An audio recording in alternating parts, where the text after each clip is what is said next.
আৰক্ষীক আমি বেয়া নাপাওঁ, কিন্তু আৰক্ষীৰ মাজত থকা এই ধৰণৰ প্ৰকৃতিৰ মানুহ, যাৰ মাজত এই ধৰণৰ প্ৰবৃত্তি এটা আছে যে ৰাজপথত আত্মসন্মান নথকা মানুহৰ দৰে, আত্মসন্মান থকা এগৰাকী মানুহক যদি ডেলিভাৰী বয়ে হওক নে ডেলিভাৰী বয় কাৰণে তেওঁক আজি ঠেলি দিয়া হ'ল, ৰাজনীতিক এজন হ'লেও ঠেলিব নোৱাৰিলেহেঁতেন, ডাঙৰ অফিচাৰ এজন হ'লেতো ঠেলিব নোৱাৰিলেহেঁতেন, সমাজৰ তথাকথিত ডাঙৰ মানুহ হ'লে তাকতো ঠেলা মাৰি মৃত্যুৰ ভাবুকি দিব পৰা নগ'লহেঁতেন। এইকাৰণে পৰা গ'ল কাৰণ ডেলিভাৰী বয় হৈ আছে।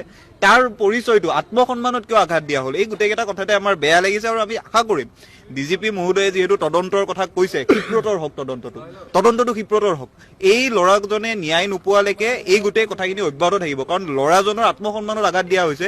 ডেলিভাৰী বয় হোৱাটো তাৰ পাপ নহয়তো, সি পঢ়ি থকা অৱস্থাত ঘৰৰ বুজাৰ কাৰণে ডেলিভাৰী বয় হৈছে, তাক ৰাজপথত হাত দিয়া হৈছে। তাৰ অপৰাধ আছিল থানালৈ লৈ আনক, জেলত দিয়ক, ফাঁচি দিয়ক, কিন্তু ৰাজপথত এইদৰে আত্মসন্মানত আঘাত কৰাকে জোৰ জুলুম কৰা কথাটো গুণ্ডা প্ৰকৃতিৰ মানুহৰ কাম, আৰক্ষীৰ কাম নহয়।